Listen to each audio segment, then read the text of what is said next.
Good morning. I'm Delia Garza, Mayor Pro Tem. The mayor is out on city business. I'm calling the special called work session to order at 9:38. We're in the Boards and Commissions room. The plan is, if staff wants to go ahead and make their way up to the seats up here, for the staff to go through their entire presentation, and we're hoping that it's 50 minutes or less, 5-0. And then we will use the remaining time. I'm going to, like I said on the message board, I hope everyone was able to see it. I was trying to find a way to make sure that everybody had the equal opportunity to ask questions at this first session. And so what I'm going to do is divide the remaining time by 10, and then just start going back and forth on the dais. So first would be Councilmember Harper Madison, then Councilmember Tovo, Alter, and back and forth like that. Because we started late, I'm still hoping that each person gets at least 5 minutes, so I will say I will make sure each person gets at least 5 minutes, and that might take us over 11:25. If Councilmember Flanagan needs to leave early, today is also the National Coming Out Day celebration at the library that I know many of us want to attend, but I know that Councilmember Flanagan needs to be there as he's moderating or emceeing the event, and so maybe if you could go earlier if necessary to make sure that each of us gets our 5 minutes. But that's the plan. And now I will hand it over to, did you want to say something? I do. Thank you. Thank you, Mayor Pro Tem. Rodney Gonzalez, Assistant City Manager, and I'm filling in for City Manager Kronk, who's out this week. In front of you are the Land Development Code leadership team who drafted the code along with our consultants. Before we begin, I want to give a thank you to all the staff that participated in this process. This was a cross-departmental, cross-functional effort by a team of folks who started since the May 2nd Council Policy Direction. They've worked nights, they've worked weekends, they've worked tireless hours to get to this point. And we have reached a milestone in this entire process, and it is one of many milestones that we have achieved. Today, they're going to present to you what is called the staff report card, which is how the staff met the council policy direction and the land development revised code, which was, of course, published on Friday. So with that, I'm going to turn it over to Anique Baudet. Thank you, Rodney. Anique Baudet, City of Austin, and our agenda for this morning is to quickly go over our timeline for you all, Mayor Pro Tem and Council, as well as the public. And then, as Assistant City Manager Gonzalez pointed out, we'll be going over the performance of the code. So the code was released, the text, the map, and the 50-page executive summary staff report was out on Friday, and folks are getting oriented to it, reading through it. And so we wanted to wait a few days before we reported on the housing capacity performance, affordable unit capacity performance, a bit about what's different in the code related to the Affordable Housing Bonus Program itself, and also deep dive a bit into how the code is performing by district. And then pretty soon you will have the first page of a multiple page report card on the performance of the code that is going to focus on housing capacity. In 2 weeks, the rest of the report card will be released with much more data on how the code performs in other areas with regards to the environment, transportation, and other of our other community goals that we have. So this is our timeline to report. We have in October our 2 open houses that will happen on Saturday the 19th and Wednesday the 23rd. I'll go over more details at the end of the presentation on that. And we have public testing October 18th that will be here at City Hall from 1 p.m. to 8 p.m. On the 3rd floor of City Hall. In October, we have office hours as well. We already have, today we have our first office hours in District 1. We have folks signed up already, and that is an opportunity for anybody to sign up for 30 minutes to have undivided attention from city staff related to any portion of the code, their property, their neighborhood, and we can have that one-on-one explanation of what's going on with the code. So with that, we're going to go right into the presentation on capacity. On May 2nd, you asked us to deliver a new code that should allow for housing capacity equivalent to at least 3 times the Austin Strategic Housing Blueprint goal of 135,000 new housing units over 10 years. You also asked us to look at that housing to be within activity centers, along activity corridors, and along the transit priority network in transition areas, and that additional entitlements beyond current zoning should only be provided to increase the supply of missing middle housing, that multi-unit house scale type housing, which we're going to get into detail on how the code is performing on that, as well as through the density bonus program.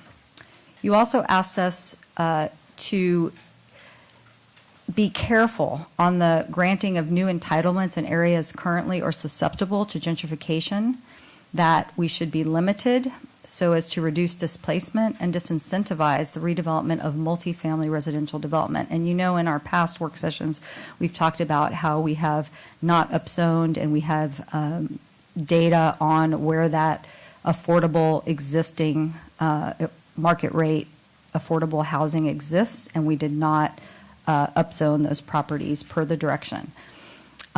Also, that unless substantial increases in long-term affordable housing will be otherwise achieved, we looked at existing market rate affordable multifamily, again, not to be upzoned. So that was a strong direction that we followed. Lastly, staff will consider mapping missing middle areas and high opportunity areas that is identified by the Enterprise 360 Index.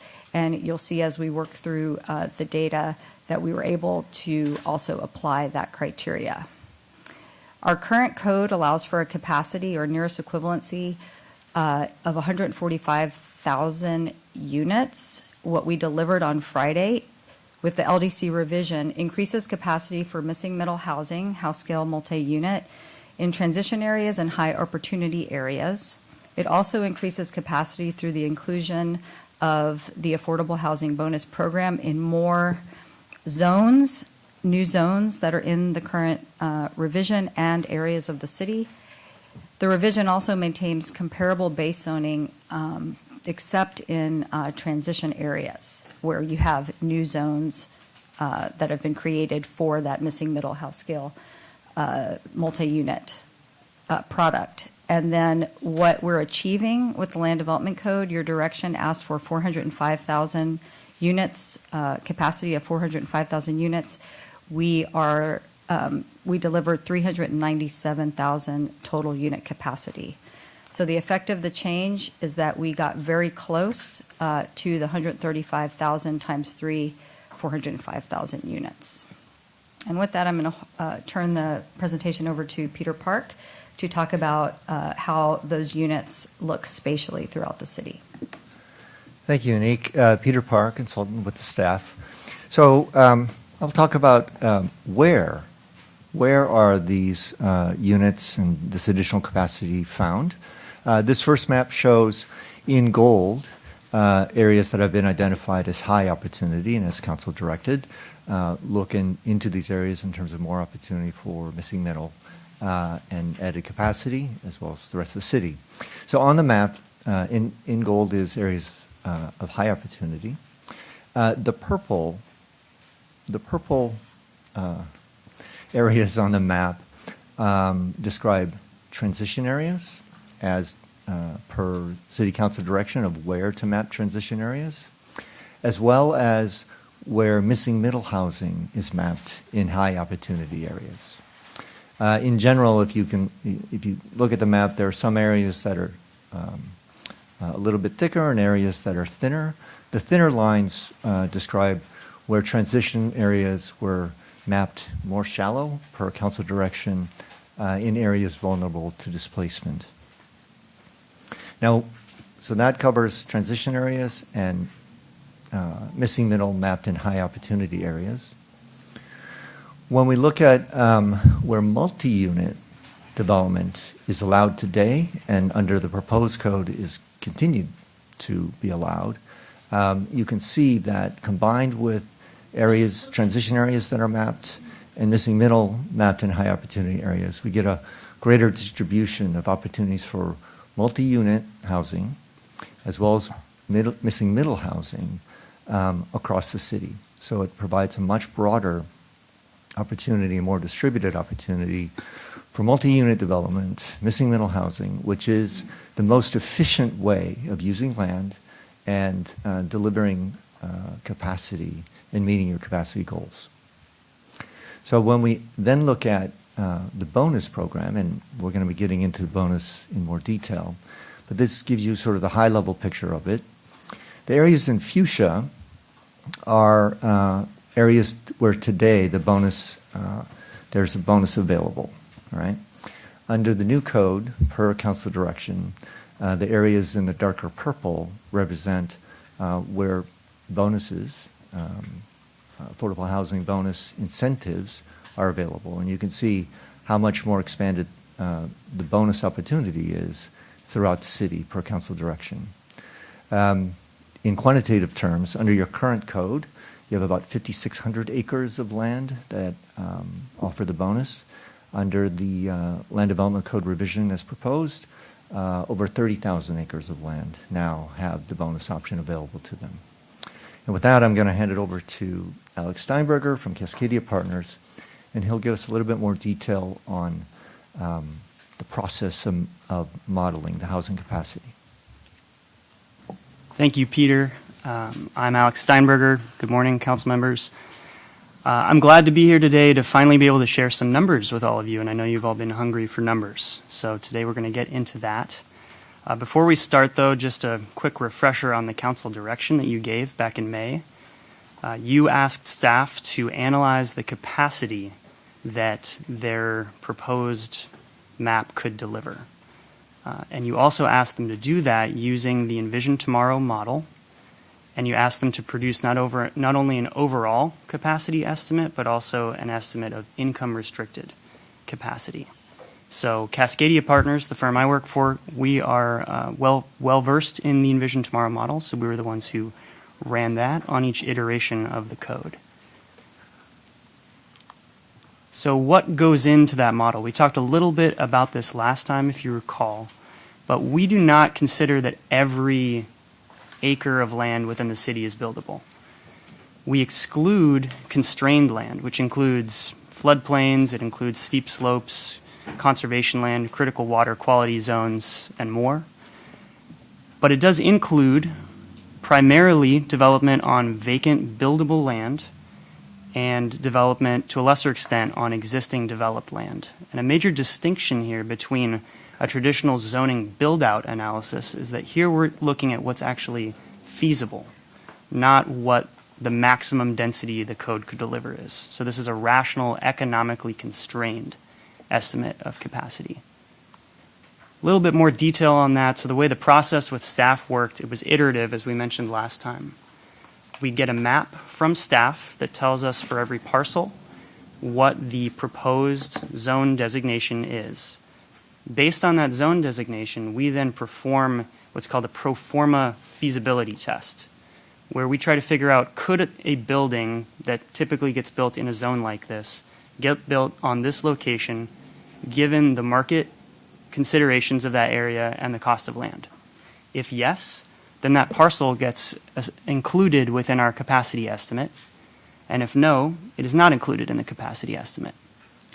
So that's how, using Envision Tomorrow, we come up with what we think is a rational and likely outcome from the code. So we have graduated from tables, and we are now in the world of charts. So more detail here.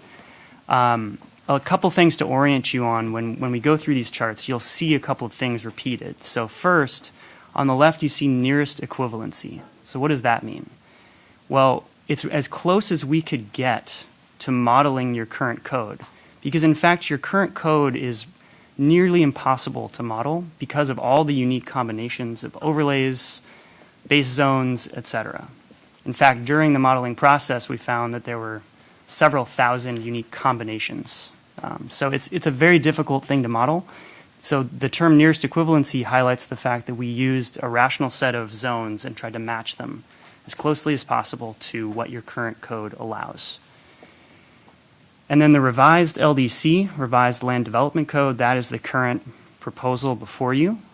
So you'll see that as we go through these charts.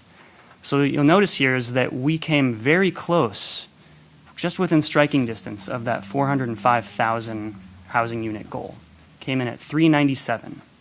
But the composition of those units is very different between nearest equivalency and the revised LDC. Notice that red bar and the blue bar on top of it are quite a bit bigger in the revised LDC than nearest equivalency. That's because, as Peter showed, there are more bonuses available in more parts of the city, more multifamily zones throughout the city. And it's also really important to remember that that red bar, that is your engine for producing income-restricted affordable housing. That's the bonus. The more bonus units we have, the more likely we are to get income-restricted units as part of that bonus. So that was a really key thing that we were responding to in council direction. And you'll actually notice that almost 3/4 of the additional capacity over nearest equivalency was from those bonus units. So that was really the goal. We're not trying to upzone the entire city. Instead, we're trying to make people work for the additional density. It should be used in service of additional affordable housing. So that was really, that's what you should take away from this chart here, and that was the intent. There were additional targets beyond the 405,000 that we got from council. I'll list them here. 75% of new housing capacity should be within 1/2 mile of transit priority networks identified in the Strategic Mobility Plan and Imagine Austin corridors and centers. At least 25% of new housing units should, income-restricted affordable housing units should be within high opportunity areas, and at least 30% of new housing should be in the form of missing middle housing. So we'll go through each one of those and how the code performed. So on the direction to put 75% of total capacity within those key transit-served areas, either current or future, the nearest equivalency to current code does not meet the goal. It provides only 73% of capacity. It gets close, but it doesn't quite get there. The revised LDC provides 80% of capacity in those really key areas where either today or in the near future, people will be able to access jobs via public transit. So another thing to highlight here is that the slice of the pie that's in those areas is not just getting bigger, the pie itself is getting bigger. So we're putting 3 times as much capacity in these really key areas where density can do the most good as compared to current code.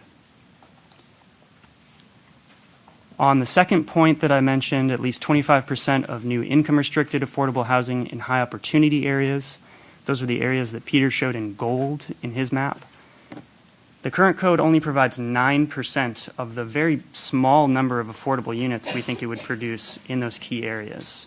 The revised LDC provides over 40% of income-restricted capacity in those key areas. So again, not only is the pie slice getting bigger, but the pie itself is getting bigger. We're putting many, many more units in these key areas. On the third point of providing at least 30% of new capacity in missing middle housing, the story is that in the existing code under nearest equivalency, you're actually meeting this goal. 36% of capacity could be within small lot single family or missing middle housing. In the revised LDC, the whole pie, again, gets bigger. So if you consider the entire pie, including the bonus units, that percentage is 18%. However, the bonus units are going to be, by and large, multifamily, because that's where bonuses make the most sense. So if you just take into consideration the base, then the new code meets the target set by council at 32%. So again, not only are we meeting that target, but also we're increasing the capacity of these key housing types by 30% over the current code. So pie getting bigger, slice staying about the same. And with that, I'll pass it over to Erica Leek, who's going to talk about the affordable housing bonus policy. Good morning, Eric Leek with Neighborhood Housing and Community Development Department. In terms of the council direction regarding the affordable unit housing capacity, one of the items of the council direction was to be able to meet the affordable housing blueprint goal of 60,000 affordable units and the preservation of 10,000 affordable units with the new code.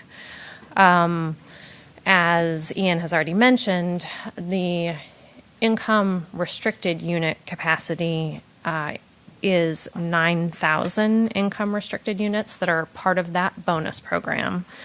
But an important thing to note is that the code itself will allow multifamily housing throughout the city that will enable the construction of income restricted affordable units through other tools and funding.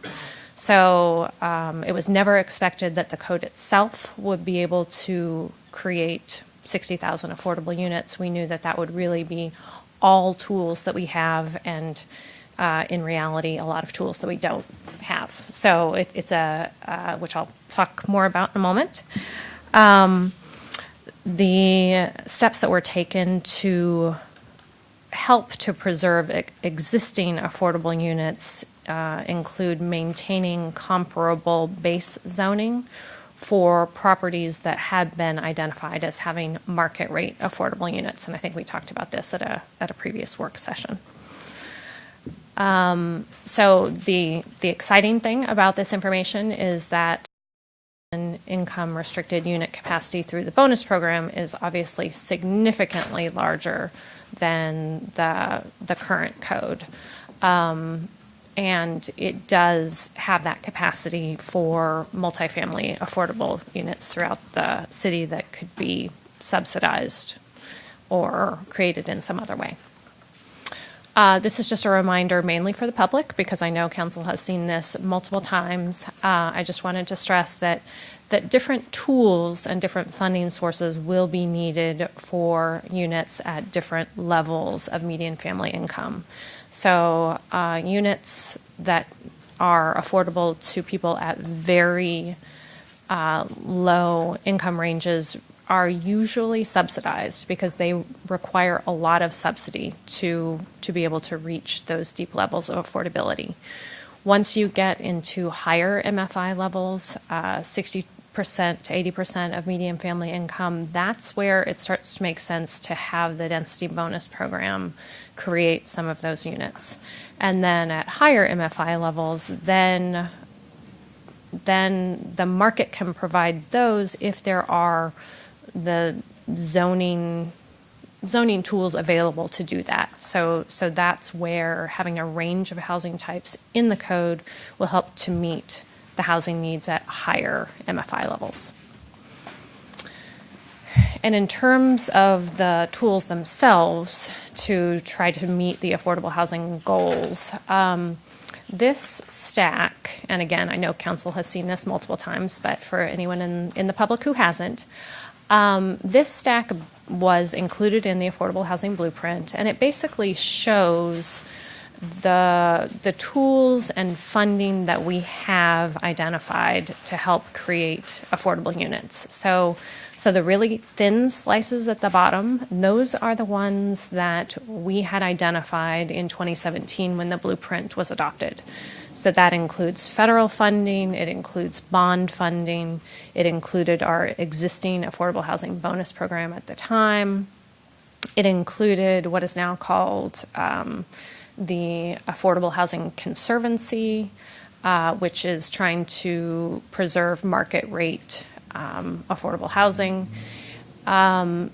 Those are all of the thin slices at the bottom. And then the dark green slice at the top, that's basically the gap and what we would need to try and fill in some way to reach the 60,000 unit goal. However, we also estimated that to subsidize those units, it would cost between $6 and $11 billion. And so the code is obviously an important tool to try and reach those goals, but it will take really a lot more tools, some of which are illegal in Texas. And so I just wanted to point out that the code is doing its part.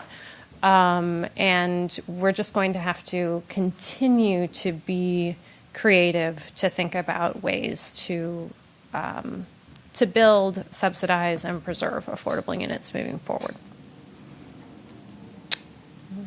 Okay, in terms of the development of the affordable housing bonus program itself, we wanted to make sure that everyone understood how we got to the calibrations that are included in the affordable housing bonus program. So obviously we started with council direction. Our consultants, Eco Northwest, have gathered data really over the last few years to make sure that they have a solid understanding of the development economics in the city.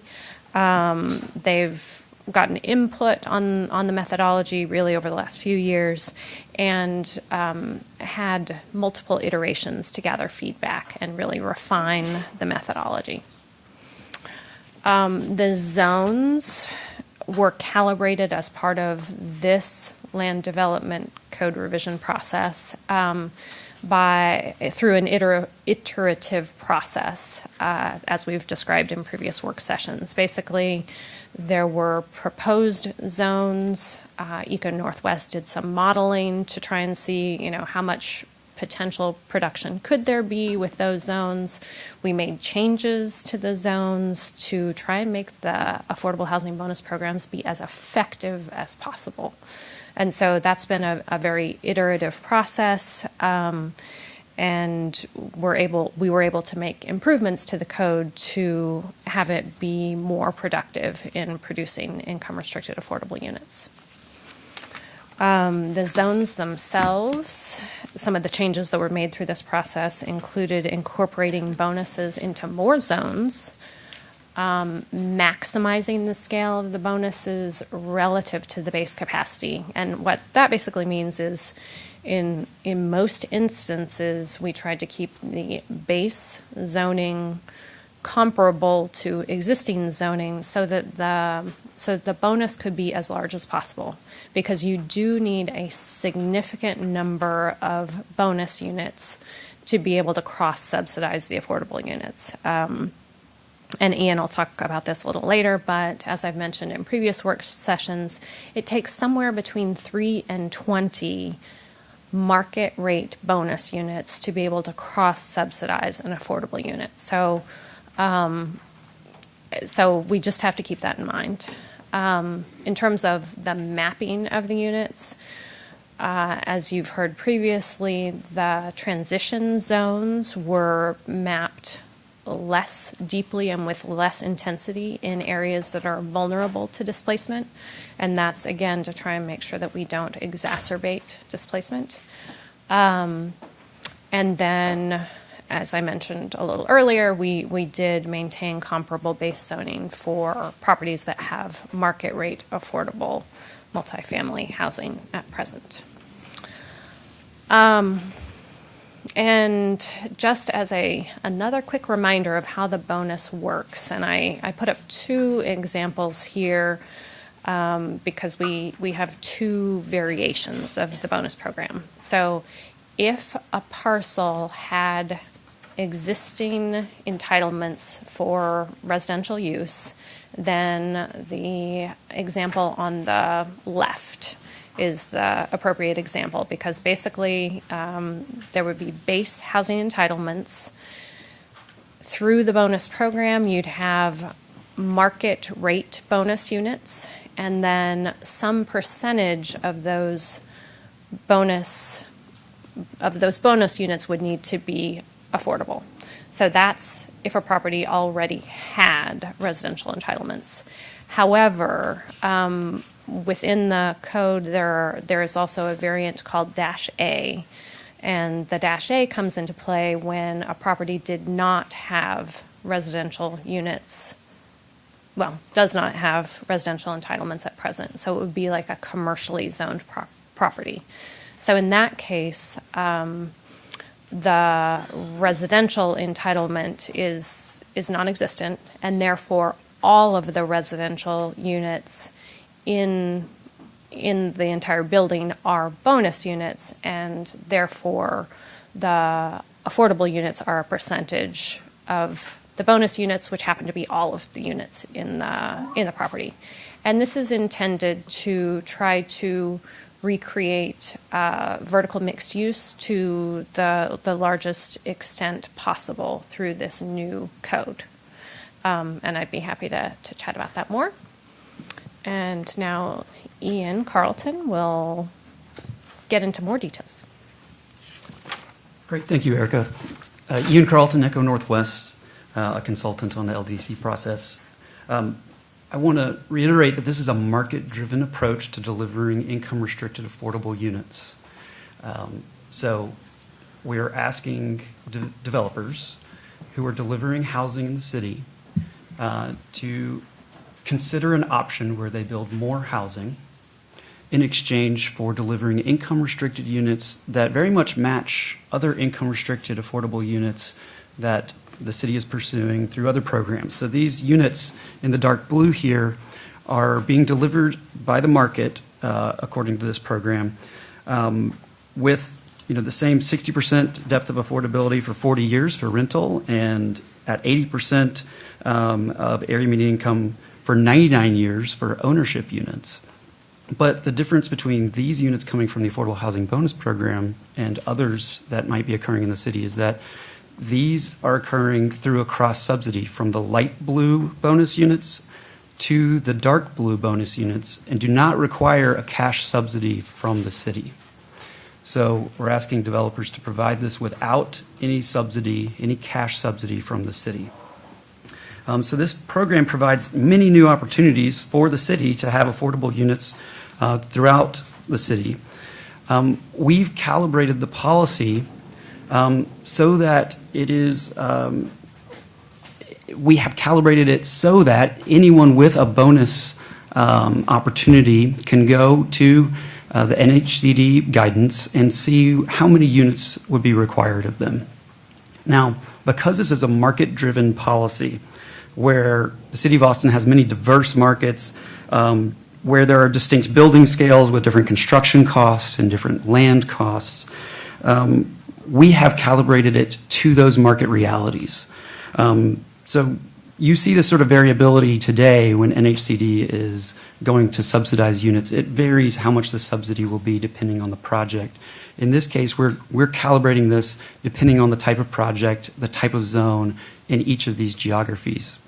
And so we worked with the city staff to define market geographies that really reflect the ability of a developer to cross-subsidize affordable units in different parts of the city. We've settled on this set of geographies, sort of balancing the fact that too many geographies would be too complex to administer and too few geographies would perhaps not maximize the affordable bonus opportunities. And so by right-sizing the geographies, we are hoping that we can calibrate the policy sort of just right. Now, that calibration, as Erica noted, plays out because a certain number of affordable units are required to a certain number of market rate units are required to cross-subsidize an affordable unit. And that varies by geography in the city, but also by the zone. So each zone has a different base and bonus, and therefore different construction costs. Each bonus varies by whether or not the housing would be rental or for sale housing. And so what you see in this map is an example of one zone where we've calibrated it so that across the geographies we've right-sized that requirement to maximize the number of affordable units that a developer could deliver within the bonus, and make sure that across the city there's still an incentive for them to take the bonus, because a developer always has the option to not take the bonus and to work within the base entitlements. So in the lightest color here, the yellow, where it says that a developer would be required to provide 5% of the units as affordable within the bonus, that means that approximately 19 units of market rate housing would be required to offset one affordable unit. And we can go down the line here. In areas in the light green, we're really talking about a situation where we estimate it would take about 12 market rate units to cross-subsidize one affordable unit and make it attractive to developers to deliver the bonus. In the darker green, that would be an area with approximately 7 market rate units to cross-subsidize one affordable unit. And in the light blue, if you had the zone MU3-A in the light blue area, we estimate that it would take about 6 units to cross-subsidize one affordable unit and make it attractive to developers to take that bonus instead of delivering the base, working within the base entitlements. We want developers to work within the bonus. Now, all developers are different, and so to really ensure the highest possible participation in what is a completely voluntary program, the program offers options for developers to deliver affordability in the city. There are options for building affordable units nearby, providing land for affordable housing development, and the opportunity, in some instances, for paying an in-lieu fee instead of delivering a unit. That fee we have calibrated, as you can see here, specific to each type of unit that they would be required to build as affordable. So if they were required to build a 2-bedroom affordable unit, they could take the option of paying an in-lieu fee to the city of $335,000 instead of delivering that unit. That $335,000 we calibrated to be approximately the cost that would be incurred by NHCD to deliver a similar unit in central Austin. So what we're saying is that the developer has the option to not deliver it on site, but NHCD would receive funding so that they could deliver the same number of units elsewhere. So these options really speak to the fact that this is a completely optional program where we have to provide adequate bonus to incentivize the delivery of the affordable units, and we have to provide opportunities for developers to deliver affordability in a number of ways to really maximize the amount of bonus uptake throughout the city. So I'll pass it off to Alex at this time. Thanks, Ian. So I hope that it's clear from what Ian just told you how much calibration went into the bonus program. I think you can be assured that we're leaving as little on the table as possible when it comes to the bonus. That's why if you take one thing away from today, it's that red bar right there in this chart, it's required. It's the engine that gets us the blue bar on top. It's key. I can't underscore that enough. Now, we've taken this information that you see here presented at the citywide scale, and we've brought it down to the council district level, so we get a little more geographic granularity. So I want to present some high-level findings from that. So as you can see from this map, where we have these circles that are roughly scaled to the numbers you see there, the number in terms of total capacity that we found to be feasible within each district, it's not the same by district. Even though each represents roughly the same current population, there are some considerations with each district that influence why numbers are higher or lower across the city. So here's another way of looking at it. You can see some clear differences here across the 10 districts. But there are a few things I want to draw your attention to that can change, that influence why these numbers are higher or lower across all of these districts. One is district size. So simply the geographic size of the district influences how much available land there is for future development. The availability of that land and the buildability of it is also a factor. And then the amount of constraints is another factor. So some areas have the Edwards Aquifer Recharge Zone, they have floodways, they have steep slopes. So that's going to influence what the capacity is in those areas. And finally, corridors. Those are not equally distributed throughout the city. Some areas have more than others, and that was one of the major criteria for mapping. Now, if we take these numbers and just take that first point I mentioned, district size, if we normalize by area, so we take the total capacity by district, divided by the total amount of land in the district, you can see things start to even out. The only two major spikes we still see here are District 1 and District 9, both of which have portions of downtown within them where more intense zoning tends to predominate. So it's not surprising that those would be higher. But I think what you'll see is that once we dig into some of the factors underlying this, you can see that it's actually a rather equal split, and staff has gone to great pains to make sure that multifamily zoning and bonuses are available in every part of the city.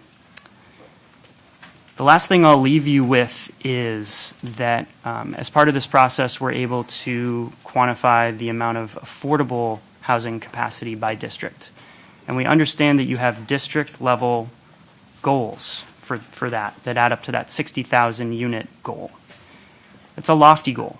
It's going to take a lot to achieve it. And the LDC is one tool that you have to achieve it.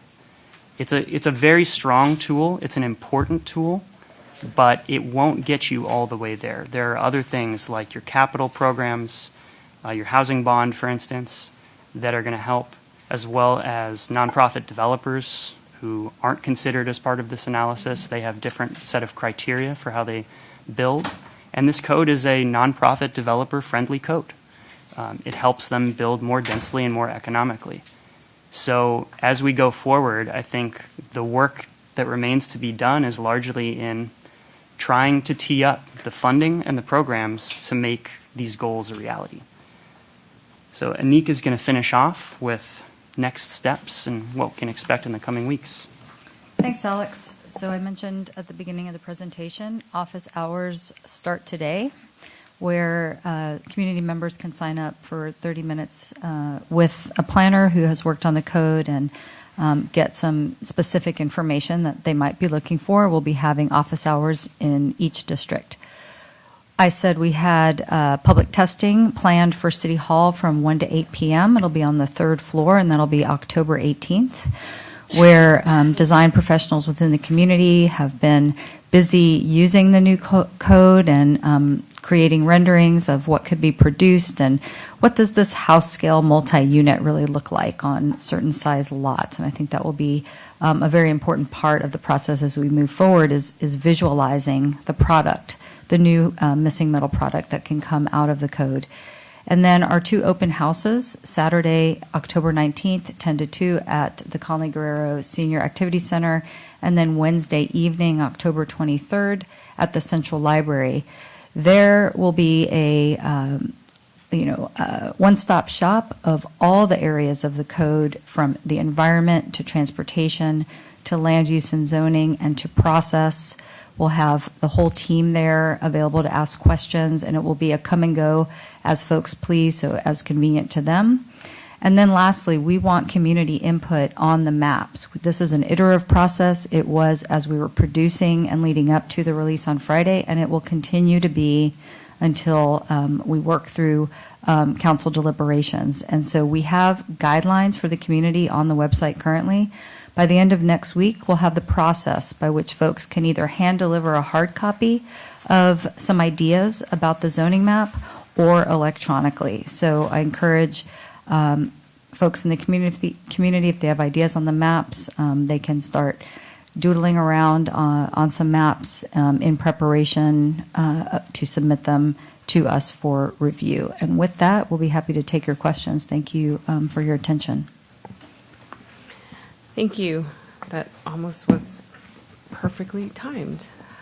So let's do 6 minutes each council member, and then any remaining time. If you don't use your time the first round, it'll just be added to that remaining time at the end, where I will just take any follow-up questions. So Councilmember Harper Madison, and I'm gonna start my timer, just FYI. Me first. Yes. Good morning. Thank you guys for that presentation. I have just a couple questions that you didn't already answer, and then I suspect that as you answer those questions, it'll sort of help to inspire sort of the continuation of some of the questions. I'd like to start by saying, Anik, would you mind saying where in District 1 the office hours will be this evening, just for public record, so folks know, where to go to ask those questions? I'm going to pull that up and then circle back at the Okay. end of your questions. All right. Yeah. Then the next question was, will staff be providing options on changes we can make to meet our housing goals? I know we got close, but how do we meet them? And are you guys going to be providing options and recommendations? So as I mentioned, they are very ambitious affordable housing goals. And at the time that they were adopted, we were very clear that they were very ambitious. And basically, there's no way that an optional incentive program will ever be able to produce a sufficient number of income restricted units. So it really does require subsidy. It requires other tools, but unfortunately the state of Texas prohibits the use of tools that are available in other cities. So our toolkit is somewhat limited. There might be minor tweaks in the code that could be made, but following council direction, this is really the greatest number of affordable units that we think it can provide. So for some of my colleagues in the room that have been doing this for a while and who were here for the last iteration of this process, they're considerably more familiar with sort of land use discussions. But I have the great fortune of learning alongside a lot of my constituents, in which case when you say limitations and when you're referring to the toolkit and the things that are illegal, I don't want to waste too much of my 6 minutes. It's ticking away. But in moving forward, if you guys could not be so vague, let people know what our limitations are as a state, what it is we can't do that other cities and states can do, because I think it will offer them the opportunity to dive into this discussion from a place that feels considerably less rigid. And then, so... I can mention two super quick. If you Well, like. so, and I'll read my next question. I think you're probably going to answer it. As you guys were speaking, I was just sort of jotting them down. What tools don't we have? What tools do we have? And what tools are illegal in Texas was my next question. So, Okay.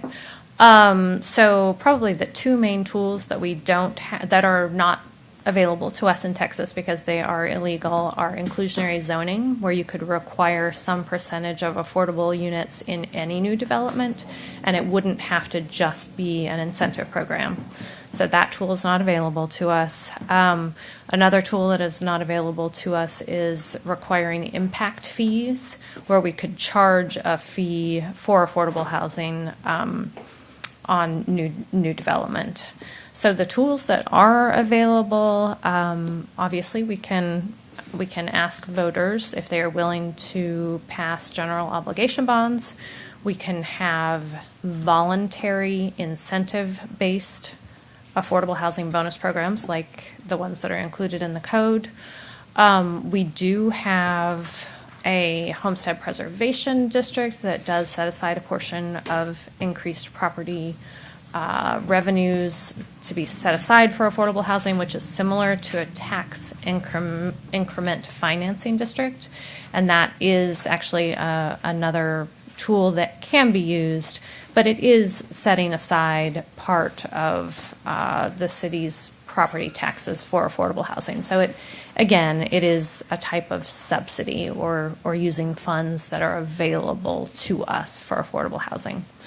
Those are really the main tools. There are some other little ones, but in terms of having significant production, that's what we have and kind of what we don't have.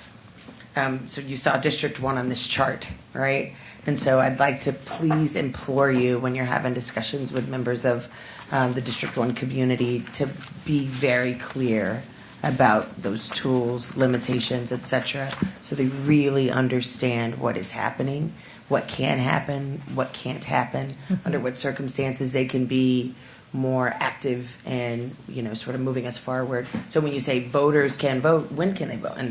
In November, in May, and, just if you could just please be very clear. And then the last question I had was, you said, and I think you have expanded on it already, but you said the ability of a developer to, and I think what you're making reference to is the fact that, when we're talking about development, we're talking about a business. It needs to pencil out to where you cover your costs, you pay your employees, you pay for materials, et cetera, and that's one. I'd like, if I could just beg you guys to be very clear when you're talking about these things to folks, because if you're not in the industry, if this isn't what you do, you're not taking those things into consideration. You really don't get it. But the other thing I was going to say is you said the ability to, and I think you may have touched on it by way of saying what we can and can't do, but is there really no other way for us to do it as opposed to making it a voluntary program? Like when you talked about fees in lieu, there's no way to increase the fees in lieu. And I want to be fair to everybody, including the development community. I have absolutely no animosity there. I'm just trying to figure out how we can. Never mind. The answer to the question is office hours, University Hills Library, 4 to 8 p.m. in District 1 today. And I'm happy to let you finish your question and answer. Is there a different answer to that? So the question was basically, when we say developers can't, or developers You said the ability to. the ability to. So basically the comparison is the question of whether a developer would just build to their base entitlements or whether they would choose to participate in the voluntary incentive program. So basically, if you required too many fees or too many affordable units, then they would just choose not to participate in the bonus program. And it does have to be voluntary in Texas. Now, that is not true in some other states, but in Texas, it must be voluntary and it must make economic sense. Because if it doesn't make economic sense to a developer to participate, basically, if they don't have a monetary incentive to participate in the voluntary bonus program, then they won't. And so it does have to be calibrated in such a way that they will want to provide affordable units, and it will still make business sense. Okay, thank you. Councilmember Tovo? Thanks very much. I appreciate the staff who have been working so hard and so many long hours to get this completed in time. I know it couldn't have been easy. I wanted to start by just mentioning that my district will have a town hall here at City Hall on Thursday from 7 to 9. I know the staff, largely, I imagine it will be asking questions of our city staff. I know we're doing our best to get the word out between now and Thursday that open house is happening. We will also have childcare for individuals in the community who would like to come and have young children they'd like to bring. I think I'm going to start with one quick question. Last time we did have a estimate for the expected level of redevelopment based on different zoning categories. And I know T4, which is really equivalent to the lower intensity of the transition zones, was expected to redevelop at a rate of 25% based on the Envision Tomorrow tool. And I wondered if you've done that calculation for the higher level of transition zone here, which is RM1. So I'm going to have to reach way, way back into my memory to answer this question, but it is a good one. So I believe that the approach that you're referencing is not the same approach that we are currently using to estimate development feasibility. So that was the approach that we took during the first phase of the previous land development code process. Now the way that we do it is, as described in the chart or the graphic earlier in the presentation, we look at each individual parcel and the unique considerations that go along with each parcel. So the land cost, the local market conditions, site constraints, and do a feasibility test on that parcel. And we do it for each parcel in the entire city. We iterate through. So the percent of parcels within each zone that are expected to redevelop is really a function of the location of those parcels each time the new map is produced and the value assumed for those parcels. So I guess to avoid using up all my time on this question, it sounds like it's something we'll need to talk about outside of this conversation. I just want to note that there were concerns the first time through when people saw the T4 zoning in their areas that 25% of that was expected to redevelop. And RM1 is significantly more intense, so you would think it's even more likely. Mm-hmm. But I think maybe what the best way of getting at this information is for me to submit a particular question about my district, because one of the things that I note, that we all note, looking at the map at 31, on page 31, is that with the exception of District 1, and I haven't been able to look at the map, so I don't know if this is a factor of redevelopment. The capacity numbers in District 1 are coming to a large extent from redevelopment or from vacant land, or what that balance is. But I know that District 9, I'm pretty sure, I don't have the numbers in front of me, but I think we also have the lowest amount of vacant land. So the capacity, which far exceeds the capacity for most other areas here, is largely coming from redevelopment. And so as people in District 9 analyze the proposed changes and how they will impact District 9, a large amount of the increased capacity is being borne by District 9, and that will be redevelopment, not new development. So that's really the rezoning and transformation of existing structures. And so I think that's a very significant factor for District 9.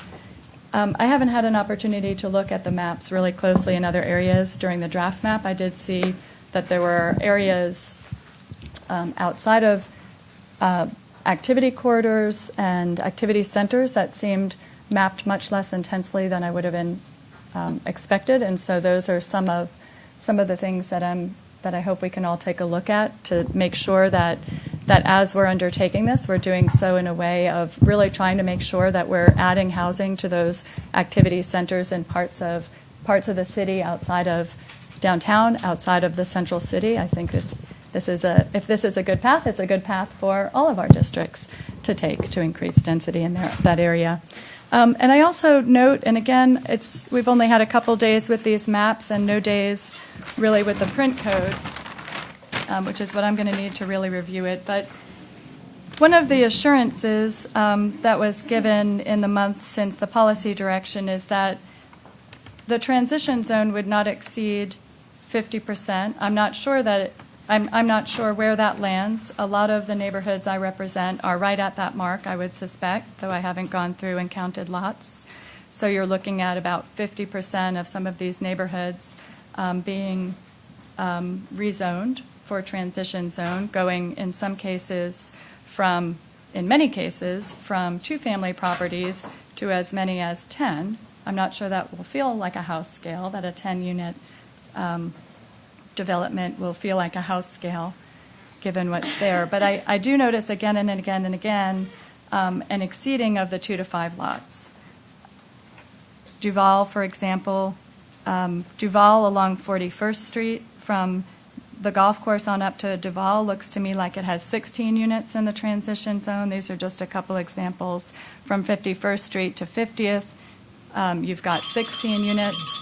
So at some point, I would like to better understand, and I think the public will, especially on Thursday, why I understand there are multiple quarters. Some of these, at least in the case of Duval, which is currently a 2-lane residential street, to have a 12-lot back transition zone seems to me just entirely beyond what is reasonable. And in fact, I think from looking at some other places like William Cannon that it's a more intense transition zone than exists elsewhere in the city at places that are actually corridors. So anyway, thank you. I have lots more questions to come. Councilmember Alter? Thank you. I appreciate the work that went into delivering these documents on Friday. I want to flag as well, like Councilmember Tovo, that I have areas that seem to exceed the 2 to 5 lots, and in my estimation have transition zones that cover the majority of a neighborhood, and I'm going to want to understand better how that happened. So my first question is, we were at 135,000, now it says 140,000 in terms of capacity of our existing code. Now, according to this data, we're at 210,000 without the bonus. Would it be accurate to say we increased by right capacity over 50%?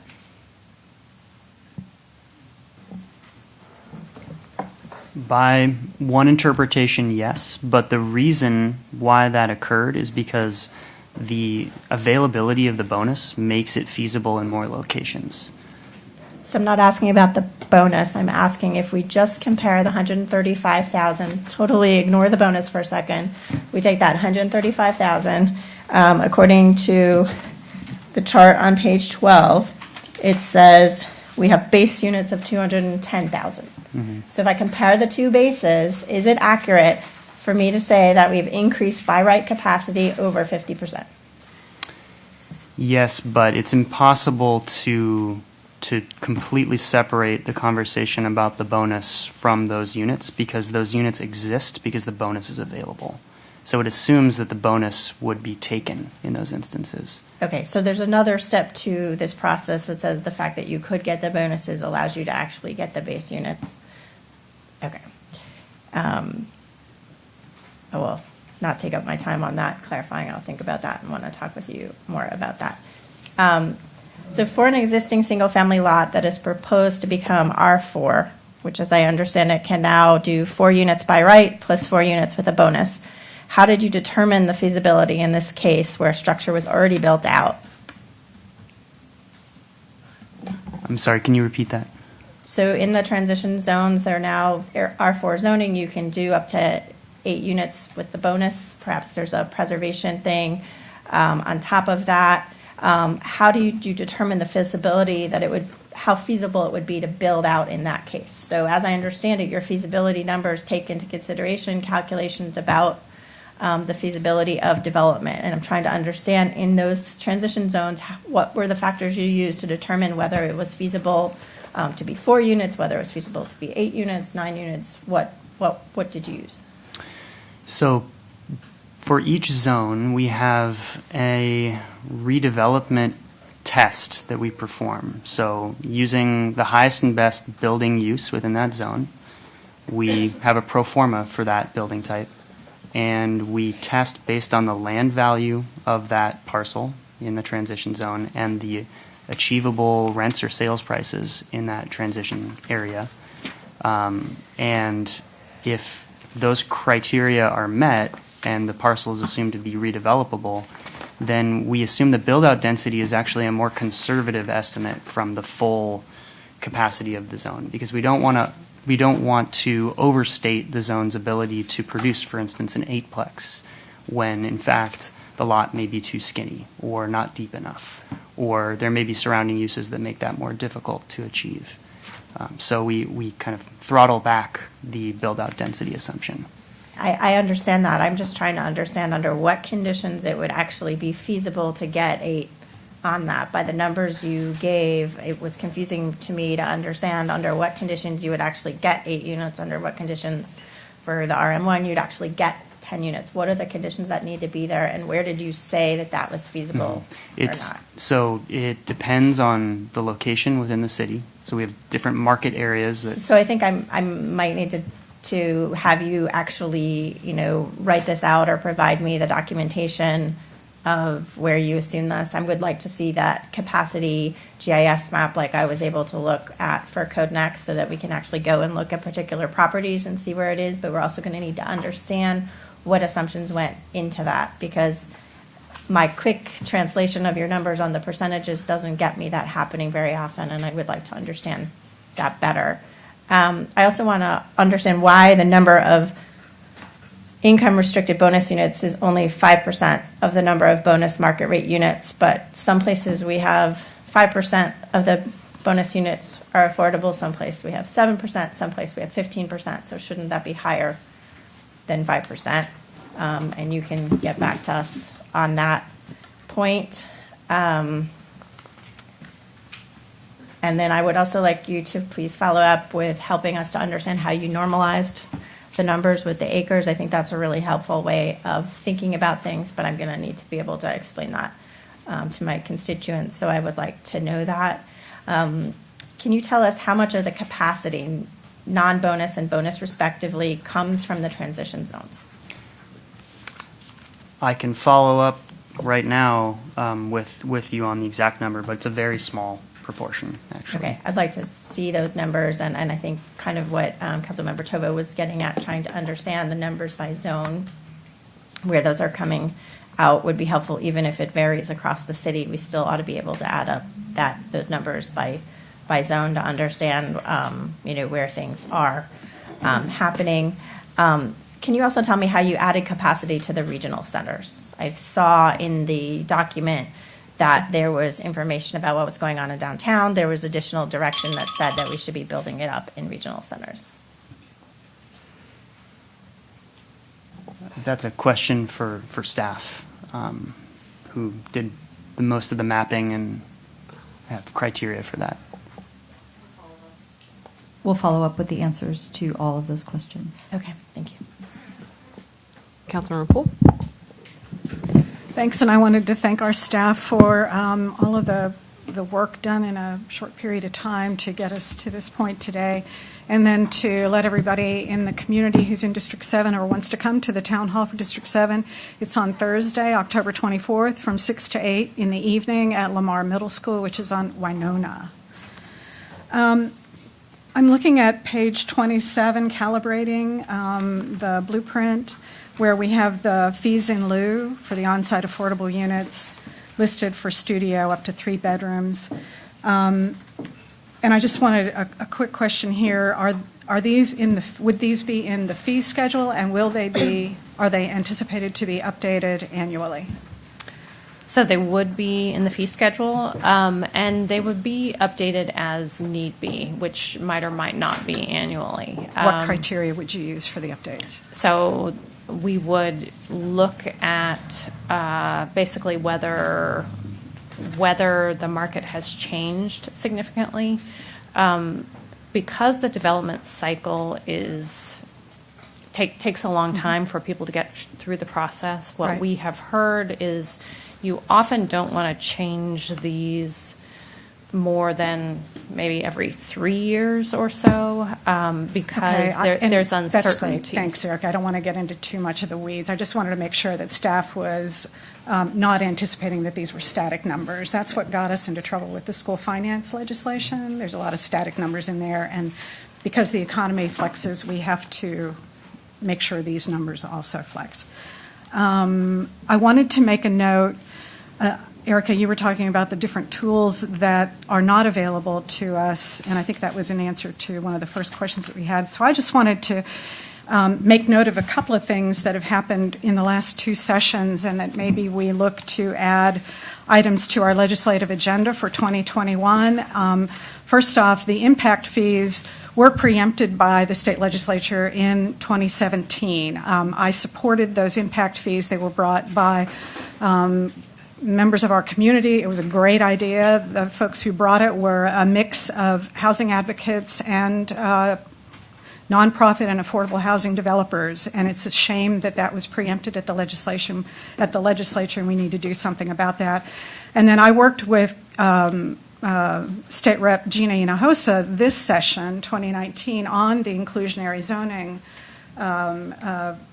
changes. She and I worked to get to overturn what was considered the Baxter Law, and which outlawed inclusionary zoning, which took that tool out of our toolbox back in the early 2000s.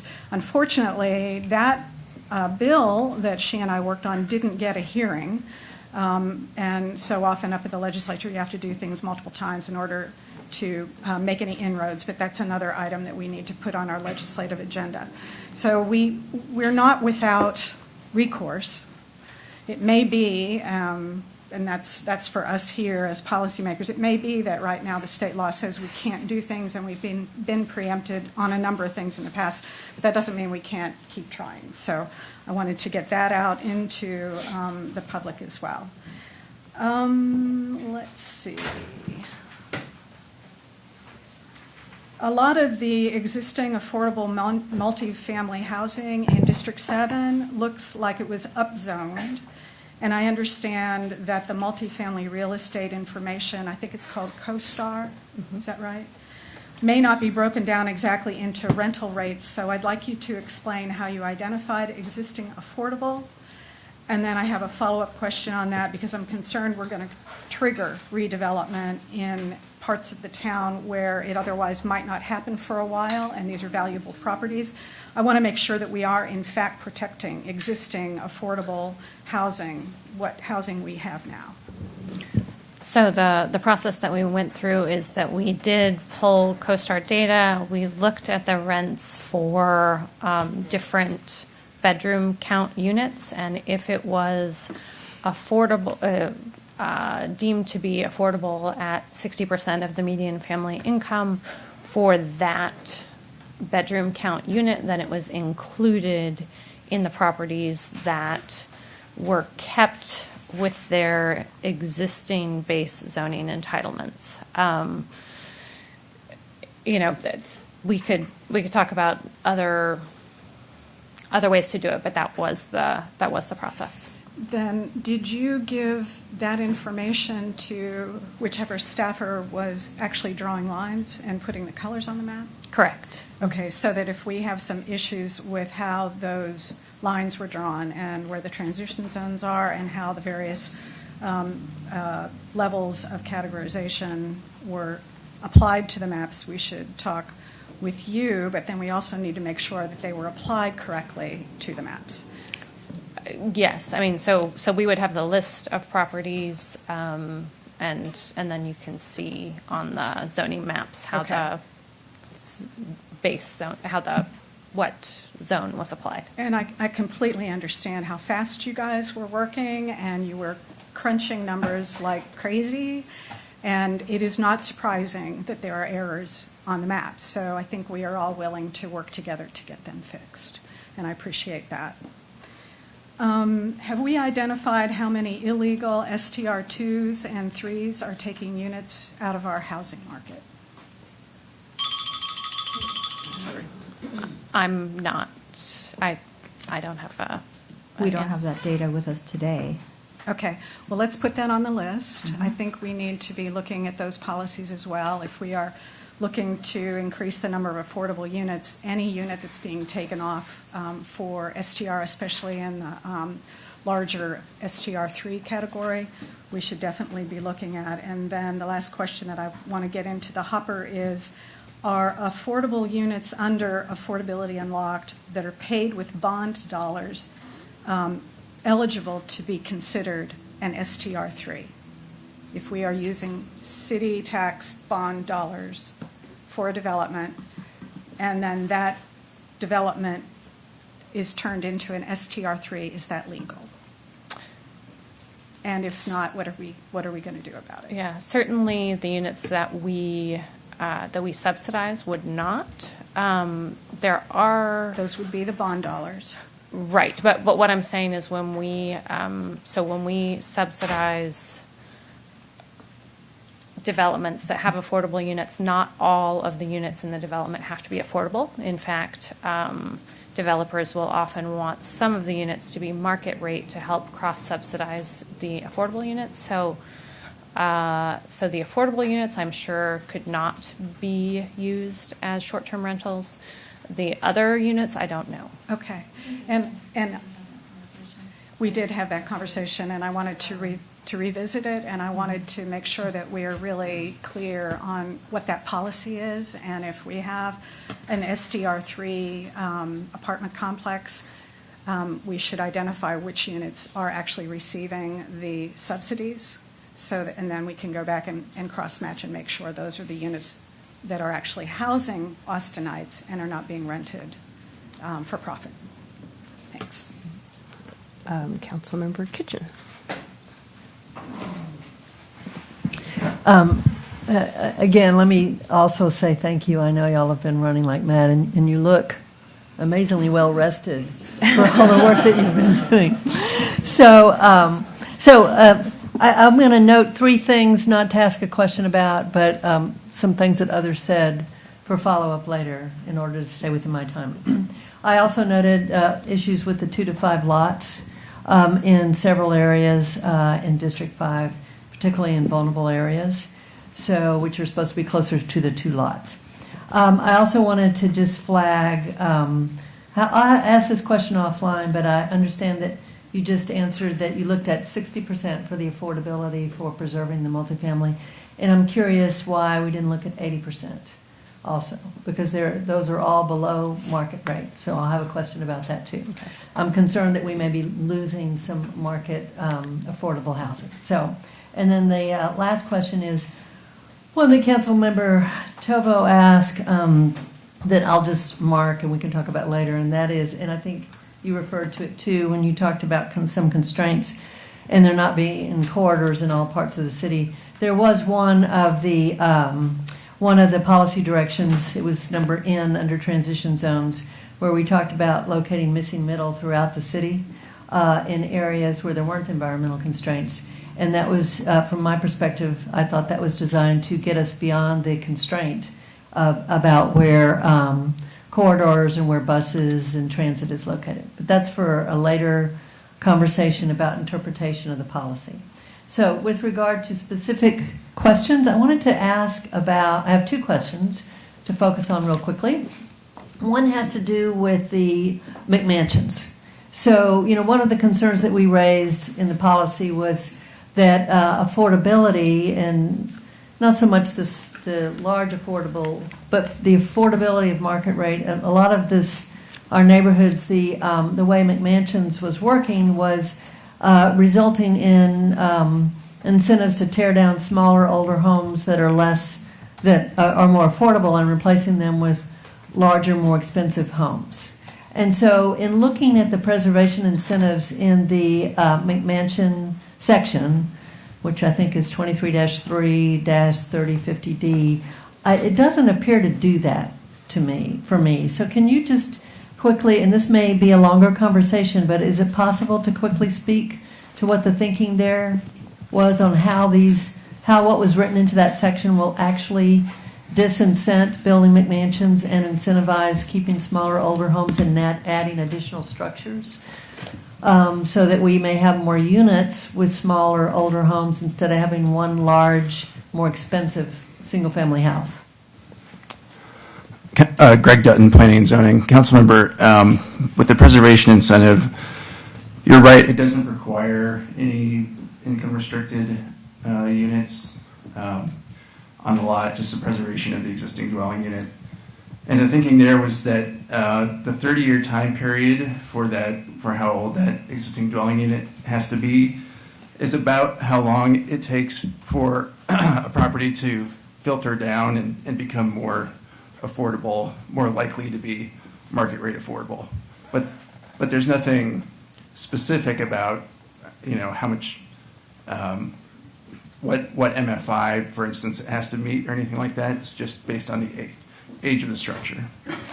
Okay, so that's an area. That's one I'd like to talk about more, because I'm concerned that perhaps the way that's set up, it's not going to actually result in because there is such a market demand, for the larger, more expensive single-family homes, that I'm not concerned that we've quite hit the mark, in terms of disincentivizing that and incentivizing keeping the older homes and maybe adding an additional unit, which is what I think we talked about when we were talking about priorities, where we wanted to incent additional units kept with the existing older homes.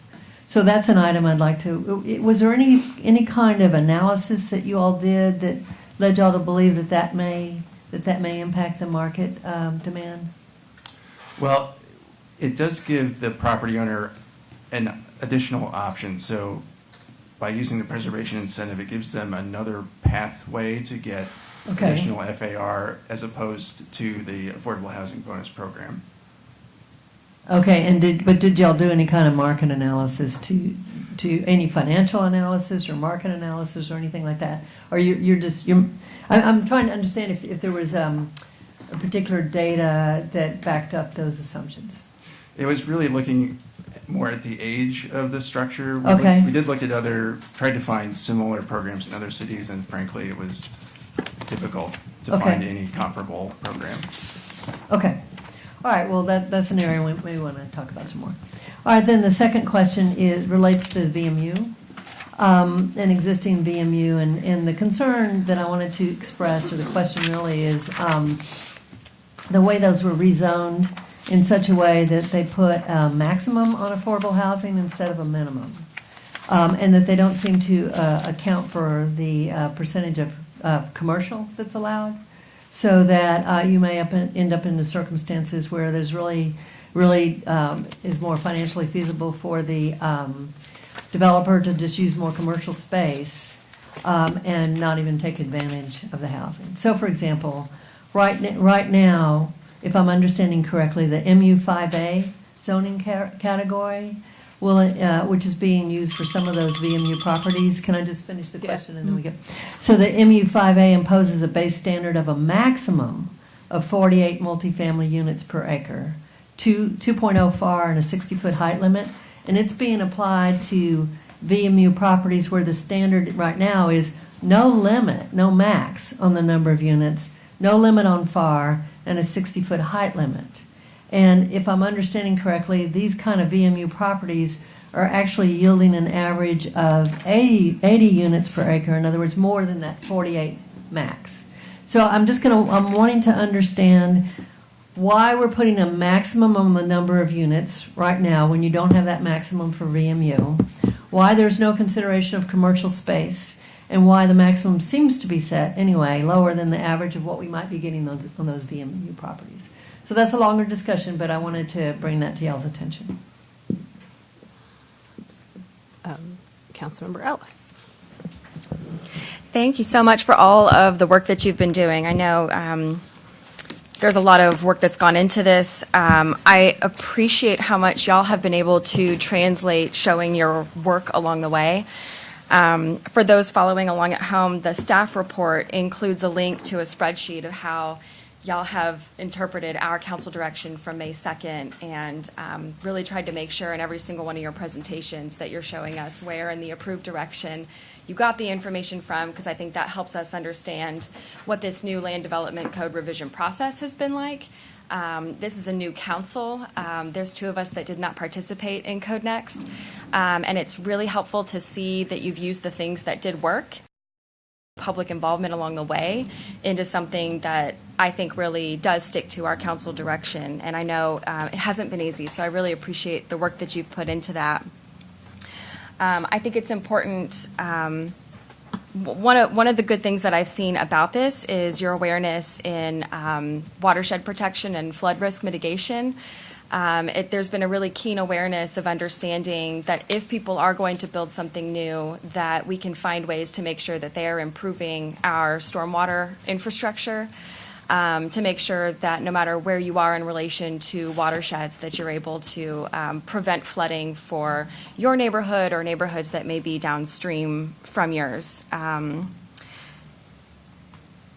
I was wondering, because you've been able to show me how Imagine Austin, Centers and Corridors, and Transit Priority Network has played into some of the zoning in my district.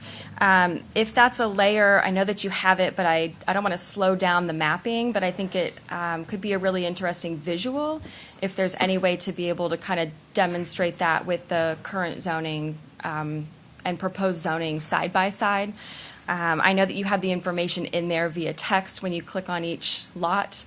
But I think it could help people understand why a certain zone may be where it is, because you've got, it's in a circle that's a center or a corridor, it's in a transit priority network, to kind of understand where you're going to see the heat map of missing middle housing and other sorts of mixed use projects that may come your way. Let me see if I got everything. And I also, I really appreciate seeing more information about the Affordable Housing Bonus Program. I was actually really impressed to see District 8 show so high on our ability to reach our housing blueprint goals. I had a concern about how is this going to work in my district when we don't have access to public transportation and we've got sensitive environmental features, and have been really impressed that District 8 is able to step it up and to provide not only market rate units, but affordable units for us moving forward. So I just really wanted to kind of point that out. And in my last remaining time, our office hours are going to be Monday, October 28th at the Hampton Branch Library, which is finally going to be able to be open to the public. And I'm really excited to have my constituents come and meet with you and kind of ask the questions that are on their minds. And that's from 4 to 8 p.m. Monday, October 28th at the Hampton Branch Library. So thanks. Councilmember Renteria. Yes, thank you for all this work that you have done. My concern is that our meeting is scheduled, our town hall meeting is scheduled for Saturday, the 12th, and from 10 to 2, and I'm very concerned about that because I don't know if y'all guys are a football fan or not, but I do have a lot of football fans, especially the Texas Longhorn fans in my district, and they start playing at 11:30 on Saturday, and I feel like, you're going to leave a lot of people that without the opportunity to have a meeting and a discussion with y'all guys because it's set at so early in the morning at October 12th, which is Saturday and it's a game day. So I'm really concerned about that timing that y'all set up for our town hall meeting. But for you that are now watching the game and want to go out there and set up a meeting at Cepeda, it's going to be at Cepeda Branch Library from 10 to 2 p.m. So please go and attend that meeting. Also, I want to know how y'all calibrated the affordable housing on F25. I have a lot of zoning. I have a lot of F25 zoning in my district, especially around the Riverside area. So I'd like to also know about how y'all calibrated the affordability there. And when y'all say 5%, what level of affordable are you talking about on the district? So for the Affordable Housing Bonus Program, the MFI level for rental is at 60% of the median family income, and for ownership is 80% of the median family income. Whereas our affordable housing bonds reach 50% of the median family income and below. Your question about F25, the places where we have a majority of our existing density bonus programs are in the regulating plan areas, such as the transit-oriented development areas, North Burnett Gateway, East Riverside. So those areas are not being rezoned as part of this process. We are in the process of recalibrating the density bonus programs in those areas, but that is a separate process from this. So there aren't any changes to those areas as part of this process. Are we going to wait until they're actually, how long are we going to wait until we do the calibration, or is it just going to be up to the developers when they get ready to develop? They're going to come in and present what they're going to offer? So we hope that the recalibration may be done by the end of this year, and then we'll need to kind of figure out the timing of when we could get the changes made. When you say if developers come, they would be subject to the current requirements until they're changed. Okay. And that's 10% right now at 80, isn't that correct? Well, it depends on the program. So the city has over 10 different density bonus programs at present. Many of them have different requirements. So they have different additional entitlements and different affordability requirements. So we'd really have to look at the specific area that you're talking about and the requirements for that particular program. There is not consistency across the existing density bonus programs. All right. And also, if you can provide more detail about how you implemented the council's policy direction to reduce the link and level of entitlement in the transitional area that were identified in the uproot study as vulnerable to gentrification and displacement, I would appreciate that also. So I can give a short version, and if someone else wants to add, they can. Basically, in areas that were vulnerable to displacement, as defined by the uprooted study, they only mapped transition areas generally 2 parcels deep. Yes, okay, I'm getting a nod. 2 parcels deep rather than the 2 to 5 parcels deep in other areas of the city. And with the lower zone. Thank you. Thank you. And can I clarify, I just confirmed that as part of the gathering CoStar data for the existing market rate affordable, we did actually use the 80% MFI, not 60%. So sorry for that confusion. We did use 80%. You're done, Councilmember Flanagan? Thank you. Well, this is very exciting. I also have a town hall scheduled. I do a monthly town hall, and I decided in February to place a bet on your ability to get this done on time. And for a year, I've been talking about doing an October town hall on zoning, and we're going to get to do it. So thank you all for sticking to the schedule and getting it done, and not having to force me to change the topic of my town hall. That'll be October 28th, 6:30 p.m. at the Spicewood Springs Library. The capacity, there's a lot of questions here, and you know, we've only had this for a couple of days now, and so there's a lot more to dig into. The calibration of the unit set-asides is something I'm going to want more information on. It's surprising to see so little of the city exceed 5% as the set-aside, so it'll be good to know more of the thought process around that. I think it's, as others have said, looking at the analysis by district is very difficult. The districts were obviously not drawn as planning areas. They were drawn for other reasons, Voting Rights Act, et cetera. So as Councilmember Alter and I often have to remind folks, we have huge preserve areas that make those calculations very odd. So, I mean, that can be an interesting indicator, but I don't think it's necessarily a planning tool. We heard in a previous session that only was 2 or 3% of the city got mapped as transition. Is that right? That's correct, 2%. But those aren't the only areas that had their entitlements increased, right? We apply transition area in high opportunity areas as well. We use the R4 zone mostly and looked for opportunities per the council direction in those high opportunity areas, in far southwest, south, northwest, your district. So the part of the entitlement increase that I've seen is areas that were only allowed 1 unit now get to have 2, which was not true under the current code. But I don't see that as much outside of transition areas in other parts of town. So it's an interesting kind of data point to dig into. And it kind of speaks to the capacity question. I'm glad to hear the feasibility element is a part of that calculation. Deed restrictions are going to be a challenge for most of us in the suburban neighborhoods to accommodate change and growth over time. So I don't know that areas that were zoned for multiple units, but entire neighborhoods being deed restricted to single units, how that impacts the capacity analysis. I don't know that those are going to be feasible, and I'm just curious if that's going to be something we'll learn more about. I know we don't enforce deed restrictions, which is a real challenge for the community, but if we're going to do a capacity analysis, it should probably be part of the thought process. But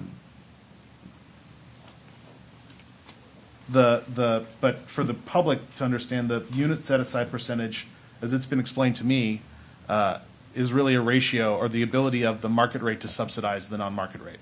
So when you have lower market rents in the outer areas like you have in District 6, you can't get them to subsidize the other units because there's not enough difference between the cost of construction and the rent you're charging.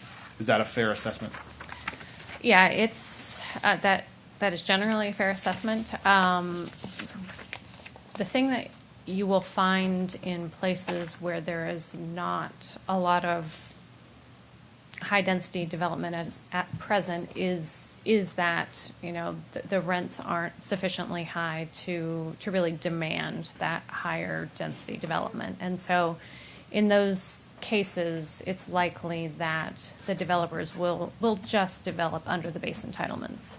And so that's taken into account as part of the capacity. So even though there is the capacity analysis, so even though there are bonus programs in zones that are mapped throughout the city, there is absolutely acknowledgement that those bonuses may not be used in the immediate future. But it's trying to make sure that they are baked into the code so that as market conditions change, that they might be used. Thank you. The other question, this is I'm curious to have the longer answer to later, is the feasibility of the commercial redevelopment to have commercial adding housing. certainly my district and I think other suburban areas developed in a very segregated use environment. So you have huge sections that are all residential and huge sections that are all commercial. I've got Lakeline Mall in my district as an example. The parking lot is never full, right? These were parking lots built for Black Friday in the 90s. So what do we think the feasibility is of those turning into mixed-use developments, the old strip malls, that type of thing? Do we think those are feasible, or is that a 5 or 10 year or 20-year feasibility question? I mean, that's a hard question for you to answer in whatever my remaining time is. But Yeah, I mean, if those areas were zoned where mixed use was possible, it was certainly tested, and we could pull that out and look at if it was possible.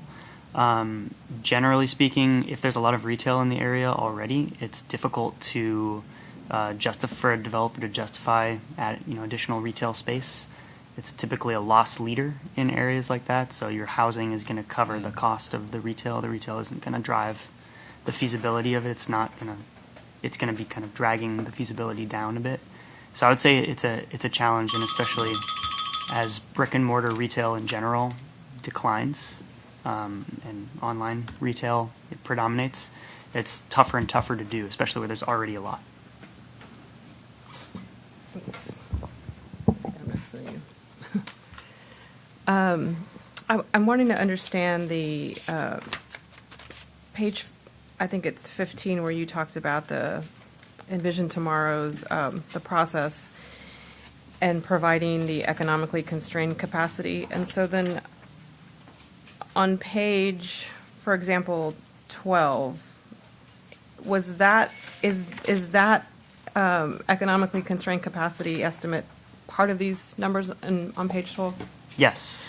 Okay, and so is part of these numbers, if I can ask this, are there properties in transition zones, or I guess lots in transition zones right now, that while generally they could, let's say they could put 4 units now, they're not included in these numbers because they're economically constrained?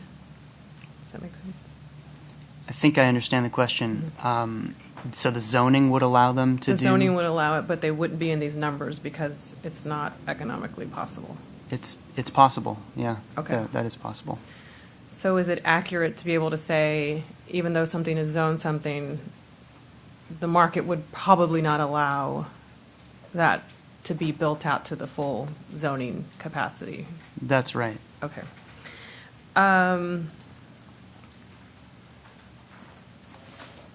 Quickly about my town hall, I liked how everybody was explaining theirs. Mine is, it's going to be office hours with our Southeast contact team at the Southeast Branch Library, October 4th from 6:30 to 8. I wanted to second what Councilmember Harper Madison suggested. I agree in having conversations with my constituents. They are often, for example, when they see the 9,000 affordable housing number, the first question is going to be, why only 9,000? And I think it's very helpful for them to understand the constraints as far as state law, what we can require, what we can't require. I really think we need to start our presentations with that when we're talking to the community, because land use is an incredibly complicated topic, and I think for many of them, they're like, why wouldn't we shoot for 100,000 affordable units? And for them, when I have found when I'm able to explain the constraints that we face and that kind of thing, we can't do rent control. I also talk about that. Rent control is not an option for us. They're able to, understand why, they understand the situation that we face. With regards to what is allowed and the fee in lieu requirement, I just want to make sure I know it has to be on a voluntary basis, but we can say there's not going to be a fee in lieu. You have to put it on. Is that right? If they're using the bonus. So the expectation is that most of the affordable units would be on site. Mm-hmm. We are developing criteria that I think I referenced in an earlier work session for some instances where it may not make sense to have on-site units. Obviously, if a development is only commercial, then they would be paying a fee in lieu. Another couple of criteria where we may want to allow a fee in lieu instead of on-site units include ownership units in condos where the condo fees or the homeowner association fees may make the long-term viability of those units difficult. And we are working with an entity that is doing research exactly on this to see if there are best practices, but it's to our understanding thus far, there's not a way that we can require the homeowner fees or the condo fees to stay affordable in the long term. So Okay. if they continue to escalate, it could price people out. So that may be one. Okay, got it. Okay. I got 1 minute left. In the policy direction about the existing market rate affordable multifamily shall not be mapped to be upzoned. We don't have to answer this now because I have one more question after this. I'd like to understand exactly what, are we talking about market rate for that specific area? Are we talking about, because that would mean, my assumption would mean if we're talking about market rate as the average for the entire city, every apartment in my district would be considered below market rate. And so is it by district, by city? It's citywide, so it would be if they are at 80% of the median family income, if the units have to be, well, if the units are affordable to people at 80% of the median family income, so it would be citywide. Okay, and then my understanding of, I think, I don't remember who asked the question about why some transition zone areas are deeper and more intense than others. My understanding is because when you overlay the vulnerable to displacement or gentrification, that is why. For example, William Cannon, it does not go as deep and it's not as intense because that they're in that overlay of vulnerable to displacement. That being said, I like to have the conversation about front-facing lots and back-facing lots because, I think this is a great process for us to have this discussion where when I was thinking about corridors and transition zones and how deep we went, I envisioned it, the South First example, where these are homes that their front yard faces South First, and I can see why, in that part of my district, lots may go back a little bit further. But on William Cannon, those are people's backyards are facing William Cannon. They're not front-facing lots. That's a different thing on Stastny and Terry Road in my district. Those are front-facing. So I also want to have the discussion on, I don't think we got into that. Kind of we did, and part of the policy direction talked about front-facing versus back-facing, but I think we need to talk more about that. But I'll get into those questions later. Councilmember Kassar. Well, thank you all again. I know you got thanked by everybody, but you deserve it. I think that today's report card shows what important strides this code takes for affordability. One, you guys got pretty much basically to the housing capacity goal that was set out by the council, and I think a lot of us didn't know if we were going to get there, but being able to get to that housing capacity goal is really important, not just because you hit the goal, but because it means that we are not planning for exclusion of a large number of folks from the city that we anticipate will be born or moved to the city. And it means we're not planning for, in the short term, that lots of people that should live in the city have to be either displaced or have a long commute in. And so I think that's really important. Number two, even though it's a thin blue slice on the top of your bar chart, compared to the status quo, compared to today, you're saying that you're increasing the affordable housing bonus capacity for low-income units by 6 times, which is also really significant. And even if only a small portion of those affordable units end up getting built, you're still talking about 1 or 2 big housing bonds worth of low-income housing units. And so I think that's a really important step that's being taken here as well. So thank you guys for that hard work on those 2 fronts. I want to concur with some of the remarks from some of my colleagues, like Councilmember Flanagan and Councilmember Kitchen, on working on continuing to work on sections to ensure that we are not incentivizing smaller homes from being torn down and just being replaced with one big home, and instead that if there is going to be redevelopment, for us to get the more modest missing middle housing types, which we know that attached housing and smaller housing on smaller lots is more affordable relative to big new house on big lot housing construction. I am interested in making sure that if the preservation bonus can work, that we get it to a place where it works.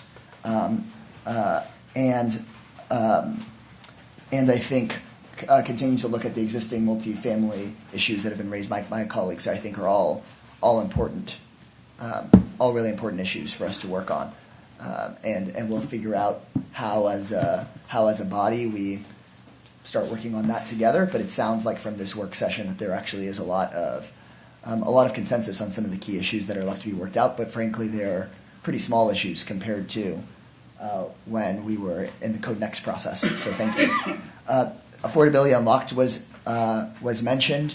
I want to be really clear, just for the folks listening, that units that are considered affordable units, I know you said it, Ms. Leak, but units that are considered affordable units are not allowed to be short-term rentals under our current rules. That just isn't true. And I don't think anybody said that, but I don't want the message to be misconstrued that way. I think we did have the discussion that if somebody has a short-term rental unit, but then provides, say, a couple of low-income housing units, one multifamily one, maybe one for somebody transitioning out of experiencing homelessness, that was a trade we were willing to make. And I think that was a discussion on the dais. And I don't, of course, this is still in the Land Development Code, but I'm not really interested in going and trying to relitigate Affordability Unlocked, because I think we'd like to see some projects come out of the ground with it. And I understand there's already over half a dozen applications for it, so that will be really exciting to see. The last thing I'll say is that since everybody's talked about their office hours, for District 4 folks, it is on October 16th from 4 to 8 p.m. at the Little Walnut Creek Library, and thank you to the staff for setting that up. I think I was just told that I accidentally said October 4th for my office hours. It's October 14th. Thank you for helping me correct that. And then I also wanted to recognize if anybody else wasn't able to give their office or town hall hours to go ahead and do that. So did you want to do that, Harper? Yes, please. Okay. So hours the 15th from 6 to 8 at the Millennium. Then again on the 6th of November from 6:30 to 8:30 at Turner Roberts Rec Center. And we are also holding office hours here at City Hall from 12 to 2 most Fridays until this thing is done. Thank you. Councilor Alter? So we announced my town hall at the last session, but it's October 21st at Highland Park Baptist from 7 to 9. And we have District 10 office hours not with staff on Friday, the 25th. I believe it's from 10 to 12 at Magnolia Cafe, but check my newsletter for details. Councilor Kitchen? The LDC office hours that the staff is doing is tomorrow from 4 to 8 at Manchek Library. People can sign up online. We're in the process of setting up our town hall. We don't have the date yet, but we will put that in our newsletter. Is there any other council member that wanted to? Okay. Actually, I had the wrong. Okay. I'm sorry, I had the wrong location. It's from 9 to 11 at Biederman's Deli on Far West on the 25th. We had the other ones last month at that location. So 9 to 11 at Biederman's Deli on the 25th are just office hours with my staff. Okay. Can staff maybe speak to what's next as far as future work sessions for the council, just so we can prepare? And also as part of that, I know that we had discussed coming back today, and I know that I don't think that's the plan anymore, but as part of this discussion on future work sessions, I would suggest that we try to be open to the whole day, having as much of the day open as possible for those work sessions. So can you talk about what's coming up for our council work sessions? Yes, we do feel that we should have multiple work sessions coming in, if we can fit them in October, but certainly in November, and if needed in December as well. So we'll have our team staff work with your offices. We've identified multiple questions that we'll get back to you all on, which also can feed into not only our FAQs that are on the website, but also topics that we might want to tee up for future work sessions. So we will work on having several scheduled through December. Okay. And I think that's a good idea for everybody who kind of parked, like if we'd had a parking lot of the questions. I know you wrote them all down, but I think it'd be helpful to have those be topics in our future work sessions, because what Councilmember Kitchen asked, what Councilmember Tovo asked would be helpful for me to know that response as well. So maybe the next work session could be hitting those topics that we didn't have time to dive into. I also had one comment. Councilmember Ellis mentioned the links in the staff report. There's also a link to responses to all the boards and commissions recommendations from the last process, and how they are or are not included in this process now in the revision. So if anyone would like to look at a specific commission, board or commission that of interest, we do have that available, and it's in a spreadsheet form and easy to search. Okay. So we're a little bit past our hard stop, but does anybody have any Councilmember Kitchen? Just real quickly, when I think you said you post by the end of the week or something, the process for, if I heard that right, the process for people to submit maps. Yes. One quick thing, I would suggest that one of the criteria you have on there is a little unclear for people, and that's the criteria where you speak about not reducing the number of units. I would suggest that might apply by district, for example, or by area, but you may have multiple neighborhoods that are going together where an area may have been mapped in error, for example, in vulnerable areas, going deeper than the number of lots, and there also might be areas that were not mapped that could be mapped. So I think that the way that that's written right now, it's confusing for people, and it makes it sound like if they're in a smaller neighborhood and things were done in error, that they're stuck with that, as opposed to if they're looking at something in a larger area where it makes sense to shift it around. Anyway, I just think that it sounds kind of arbitrary. I think the intent was, and I agree with the intent, that we've reached a certain goal in terms of affordable units, and we don't want to go backwards on that. But at the same time, I don't think it should be applied arbitrarily to people when they're trying to submit maps. So we'll look at the language and see if we can make it more clear. Councilmember Tovo? Two things quickly. Just on that note, it looked to me Your mic. Thank you. It looked to me like the language in the manager's report actually suggested the same number of properties versus the same number of units. I don't know whether that's been clarified. It's parcels. Yeah, it should be lots. I'm not sure why it would be parcels versus units. If what we're trying to do is get to a certain capacity, I'm not sure why it would be significant that the same number of parcels be impacted if you can find other ways of achieving the same number of units. With regards to the direction on input on the maps, is that what Right. you're saying? We were trying to make it as simple for a layman who's not a planner to look at lots and generally eyeball them for size, but we'll look at how we might make that clear. I would ask you to rethink that a bit. I just think that, as I said, most of the areas I represent have half of their area mapped into a transition zone. So any alternative map would simply pick the other parcel. It's not a meaningful. It wouldn't be a meaningful change. It doesn't allow them to really identify, which many of them have started to do, identify larger tracts where more might be possible.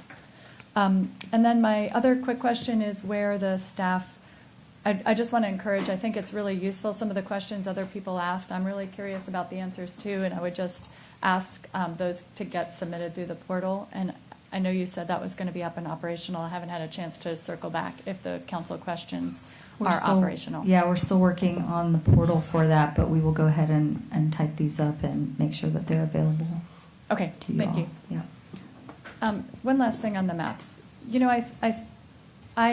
of the questions I'm going to submit ask for some more information about streets. When we did the transit priority corridor, some of those were identified. I think in one case, I have a transit priority corridor that runs along Hancock Golf Course that was picked because it's a bike route. And now it's triggering a transition zone. So Duval is another example. It has a bus every 15 minutes. It's not a corridor. It was never identified as Imagine Austin corridor. So, I hope as people look at their areas and we encourage them to provide alternate maps that we'll do a little questioning about that. We didn't identify transit priority corridors at the same time we were doing land use. There are wildly different corridors now, what we're calling corridors. And I think that we identified them for one purpose, applied them to a completely other purpose. And so I think the alternatives we're asking people to come back with, I think, should take that into account as well. Could I speak to that? Sure.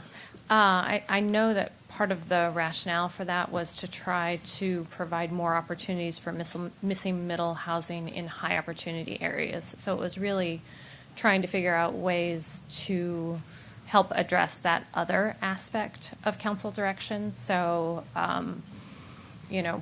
we know that having more affordable opportunities in high opportunity areas is important. So, I think this question about how we do that is a great question. But I do know that that's part of the reason that they were mapped in that way.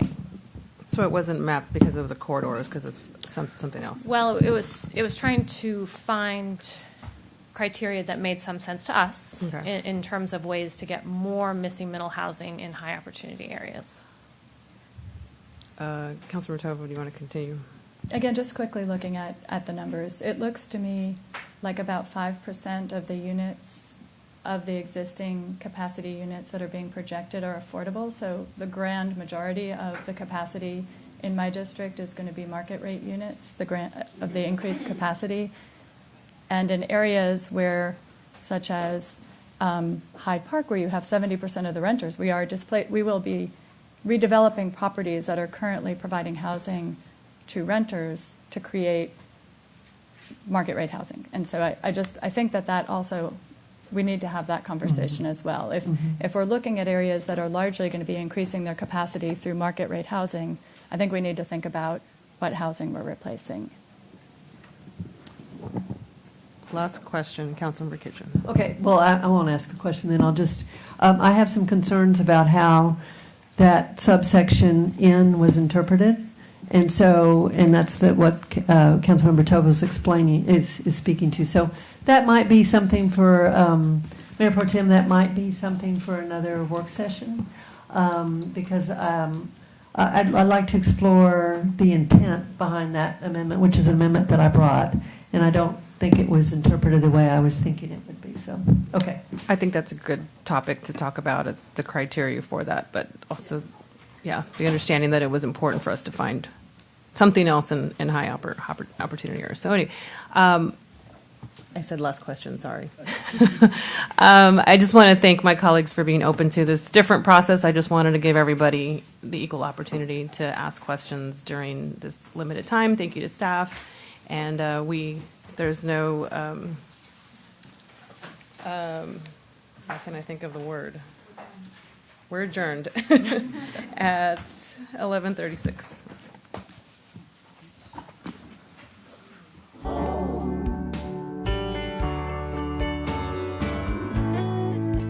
And all the promises they made